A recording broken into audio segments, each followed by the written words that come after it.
票拿去，你看。怎么了？你有事儿瞒我？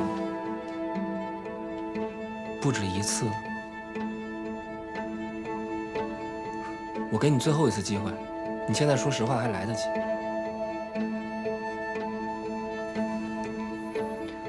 我有事要先出去一下。我知道你干嘛去，解释完再走。这是我自己的私事儿，没必要告诉别人。